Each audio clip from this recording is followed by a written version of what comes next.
Sa gitna ng nakabinbing impeachment complaint laban sa kanya, inanunsyo ni Vice President Sara Duterte ang kanyang kandidatura sa pagkapangulo para sa eleksyon 2028. Humingi rin ng paumanhin ng bise sa pagtulong niya para makalal si Pangulong Bongbong Marcos na nagdulot anya ng iba't ibang isyu kabilang ang korupsyon. Nakita rin umano ni Duterte ang kawalan ng katapatan ng Pangulo sa mga pangako kaya nagbitiw siya sa gabinete ni Marcos. Nakatutok si Ian Cruz. Ako si Sara Duterte. Tatakbo bilang Pangulo ng Pilipinas. Mahigit 2 taon bago ang eleksyon 2028, idineklara na ni Vice President Sara Duterte ang intensyong tumakbo sa pinakamataas sa posisyon ng bansa.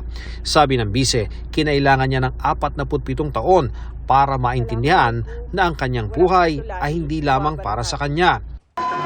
Unang umugong ang pangalan ni Inday Sara sa isang presidential race noong 2022, bagaman tumakbo lang sa pagkabise ni Pangulong Bongbong Marcos.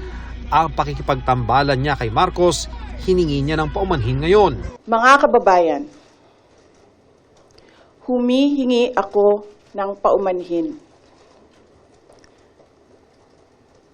Patawad kung tinulungan ko mahalal si BBM bilang Pangulo ng ating bansa.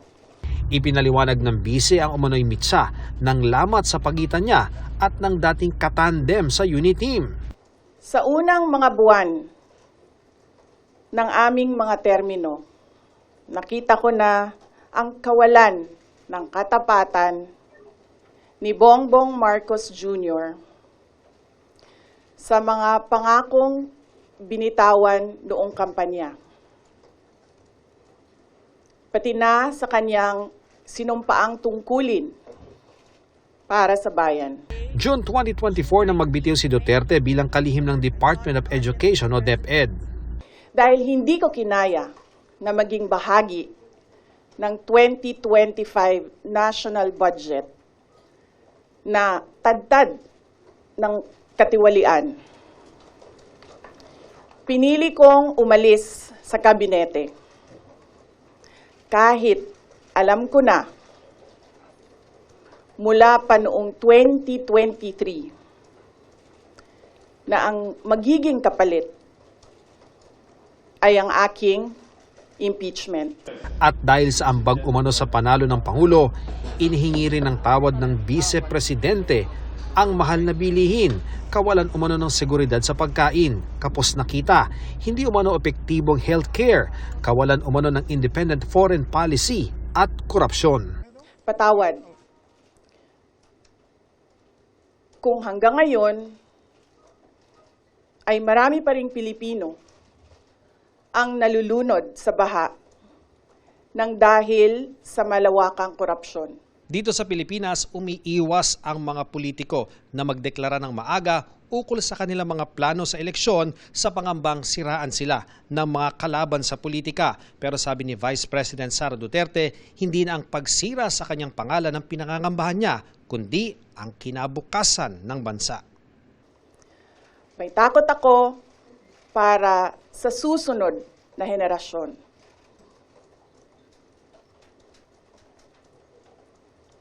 May takot ako para sa mga kababayan nating walang bahay sa ibang bansa. Walang pangalawang pasaporte, walang ibang matatakbuhan kundi ang Pilipinas. Kahit ito'y patuloy na nalulugmok sa kahirapan. Hindi raw siya makakaluhod at makakahingi ng tawad sa bawat isa, kaya sa halip, I offer my life, my strength, and my future in the service of our nation. inanunsyo niya ang desisyon sa gitna ng bagong impeachment complaints na kinakaharap niya sa Kamara. At halos 1 linggo bago ang confirmation of charges hearing sa kaso ng amang si dating Pangulong Rodrigo Duterte sa International Criminal Court. Marami mang gustong magtanong sa bise, hindi mo na yan pinaunlakan kasunod ng anunsyo. First question. Next time na ang question. Thank you. Morning. Iniwan ko kay JC yung kabuuan ng speech. Para sa GMA Integrated News, Ian Cruz nakatutok 24 oras. Tugon naman ng Malacanang. Mas maraming isyung dapat ihingi ng tawad si Vice President Sara Duterte. Pinayuhan din ito ang publiko na suriin kung ang iboboto sa 2028 ay Manchurian candidate o puppet ng dayuhan. Maikli naman ang mismong reaksyon ng Pangulo. Nakatutok si Ivan Mayrina. Good luck. Ito ang maiksing sagot na Malacanang nang hinga ng reaksyon sa pagdeklara ni Vice President Sara Duterte. Natatakbo siya sa pagkapangulo sa 2028. Yan din daw mismo ang sabi ng Pangulo nang marinig ang plano ng bise. Can you describe to us how he said that? Ito po ba ay may good luck po kasi na sincere, may good luck na sarcastic? Kapag po kasi nagsasabi si Pangulo ng good luck, nakangiti naman siya eh. So, kung sarcastic to o hindi ko masasabi. Kung anong igsi ng mga katagang good luck na tugon ng palasyo sa deklarasyon ng bise, ay siya namang haba ng sagot ng palasyo sa paghingi ng paumanhin ng bise sa pagtulong anyang mahalal bilang Pangulo, si BBM. Ang taong bayan ang naghalal kay Pangulong Marcos Jr. Kung ano man po ang natulong niya, pareho naman po sila nagtulungan dahil ito ay unity team. Kaya wag niya pong solohin ang credit kung nanalo man ang Pangulo. Kasunod nito ang mahabang listahan ng mga mas dapat daw hihingi ng tawad ng Vice Presidente. Una na riyan, ang katiwalian ay binabato niya sa administrasyon. Pinag-uusapan po ba ang korupsyon, ang katiwalian? Siguro po dapat mauna muna na ihingi niya ng tawad kung ano man ang mga issue ng korupsyon at katiwalian at di umanong paglulustay ng confidential funds ng kanyang dalawang opisina at the time, OVP at ng DepEd. Dapat din daw humingi ng tawad ang bise para sa mga extrajudicial killings, sa pagbabanta sa buhay ng Pangulo, sa pagpapakalat ng fake news, sa palpak daw na pamamalakad sa DepEd at ang paninira raw sa administrasyon. Sinagot din ng palasyo ang mga banat ng bise na lubog sa bahang bansa, bagay na nangyari rin naman daw nung panahon ng kanyang ama. May komento rin ng palasyo sa mga nagsasabing ang anunsyong ito ay hakbang para protektahan ang sarili mula sa inihaing impeachment complaint laban sa kanya. Hindi po basta-basta ito dapat mahadlangan ng anumang pagreklamo laban sa kanya. Isa siya na maituturing na politician. Politician na ang iniisip ay ang susunod na eleksyon. Ang iniisip ay yung pansarili na interes. Ngayong may deklarado ng kandidato sa pagkapangulo sa 2028 na pag-uusapan kung sino magiging manok ng administrasyon at kung handa ba silang makipag-alyansa sa ibang mga partido para lumaban kay VP Sara. Hindi pa raw yan ang pag-uusapan sa ngayon ayon sa palasyo. Pero ngayon pa lang, may panawagan na sa pagpili ng iboboto sa 2028. Depende na po sa tao kung paano nilang susuriin ang mga kandidato. Isipin po nila ang kandidato at magiging leader ay dapat na makabayan. Dapat interes ng bayan ang sinusulong. At maging cautious tayo, maging mapanuri kung isang Manchurian candidate ba ang maiboboto nyo. Ang Manchurian candidate, katagang sumikat sa libro at mga pelikula bilang tawag sa isang politiko na may agendang mapaminsala sa kanyang sariling bansa dahil pasikretong kinokontrol at nagsisilbing puppet ng isang kalabang bansa. Para sa GMA Integrated News, Ivan Mayrina, nakatutok 24 oras.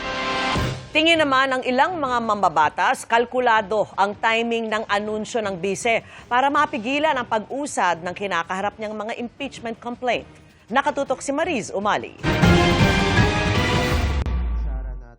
Para sa Makabayan Bloc, ang anunsyo ng pagtakbo sa pagkapangulo ni Vice President Sara Duterte sa eleksyon 2028, taktika raw para mapigilan ang pag-usad ng impeachment case laban sa kanya. Malinaw na kalkulado yung timing ng announcement bago isa lang at lumarga yung impeachment complaint laban sa kanya sa Kongreso.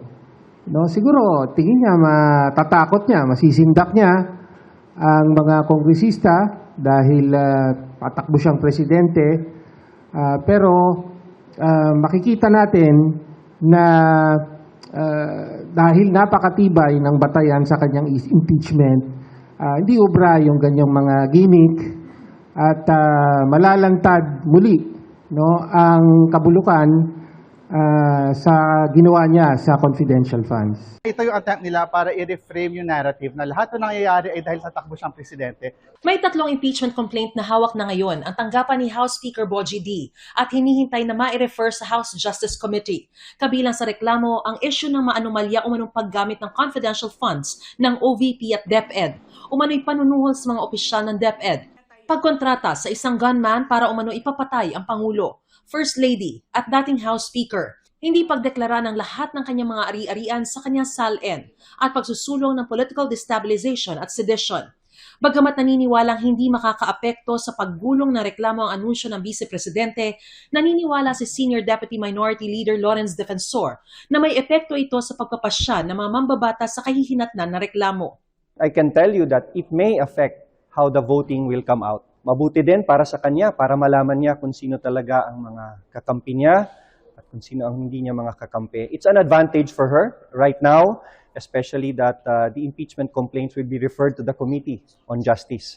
Kaya hamon ni Gabriela Party List Representative Sara Elago sa mga kapwa mambabatas, ipakita nila yung kanilang pagiging tapat dun sa sinumpaang tungkulin na magsilbi sa interes ng taong bayan at hindi yung mga pansariling interes.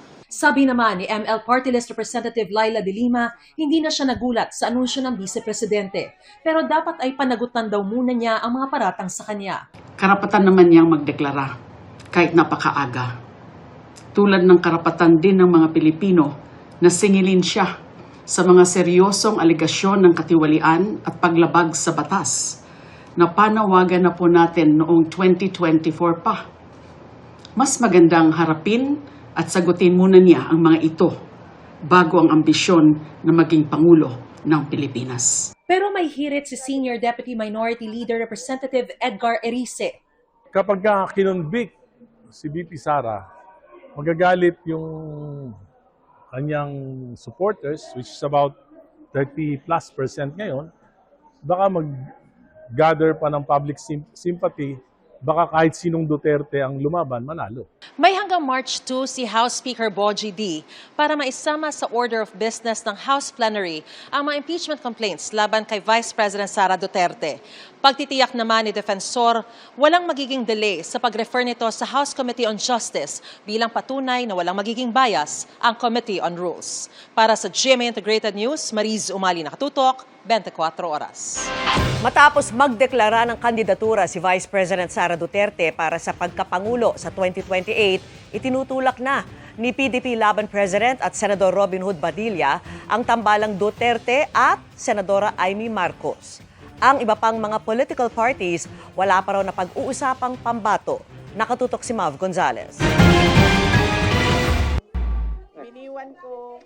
Kung malino na ang plano ni Vice President Sara Duterte na tatakbo siya sa pagkapangulo sa election 2028, ang tinatawag ni Senadora Risa Hontiveros na oposisyon, posibleng sa katapusan pa ng taon ang pinakamaagang makapagpasya kung sino ang magiging pambato. Sa ngayon, 2026, nakatutok ang mga reform-minded at opposition forces sa pagbubuo ng mas mahigpit pang pagkakaisa para pumili ng aming mga kandidato whether by the end of the year or first quarter of next year. Sa mismong pag-uusap pa lang sa kanilang hanay, wala pa anong mga pangalang lumulutang, pero katangian pa lang na hinahanap sa pambato.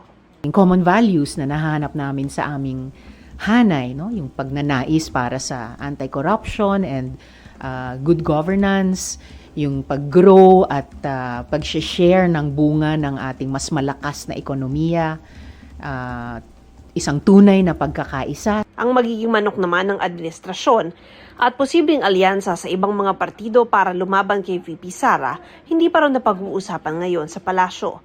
Wala pa rin paghahanda para sa 2028 elections ang Nationalist People's Coalition o NPC. Ayon sa chairman itong si Senate President Tito Soto, maaga pa rin aniya ayon sa Partido Federal ng Pilipinas na partido ni Pangulong Bongbong Marcos. Pero tiniyak niya magpapatakbo pa rin sila ng kandidato sa pagkapangulo sa 2028. Ang kilalang kaibigan naman ni Vice President Duterte na si Senador Amy Marcos, tinanong din ng media kung ano ang plano kasunod ng anunsyo ng bise. Talaga naman forever running mate ko naman talaga yan. Takbo, gapang, luhod, patayo, paupo. Hindi ko naman siya kailanman iniwanan. So open, ma'am? Ha? Open to Hindi siya nag-announce. Kaya muna siya. Kayo talaga. Ang presidente ng PDP laban na si Senador Robin Padilla itinutulak ang tambalang Sara Amy sa 2028. Panahon na para maramdaman ng mga Pinoy ang girl power. Pagka umiikot ako sa ibang bansa, yung lagi sinasabi ko, gusto ko talaga Sara Amy. Reconciliation ako. Pero ang 2028 ayaw pang pag-usapan ng ibang senador. Huwag muna natin pag-usapan yung politika po sa ngayon. Trabaho muna tayo. Ako wala pa. Trabaho muna ako ngayon. 2 years pa. Medyo mahaba pa ang panahon. So ako nakafocus lang sa trabaho. Para sa GMA Integrated News, Mav Gonzalez, nakatutok, 24 oras. Kapapasok lang po na balita, sinampahan ng ika-4 na impeachment complaint si Vice President Sara Duterte. Inihain ito ng isang attorney Nathaniel Cabrera sa Office of the House Secretary General. Inendorso ito ni Manila 6th District Representative Benny Abante at ni House Deputy Speaker Paulo Ortega. Samantala, kaugnay naman ng ika-4 na impeachment complaint na inihain laban kay Vice President Sara Duterte, sasagutin daw ito ng kanyang defense team sa tamang oras, alinsunod sa mga alituntunin at sa saligang batas. Dagdag pa nila, hindi magiging katotohanan ng mga aligasyon sa pamamagitan ng sunod-sunod na paghahain ng impeachment complaint laban sa bise.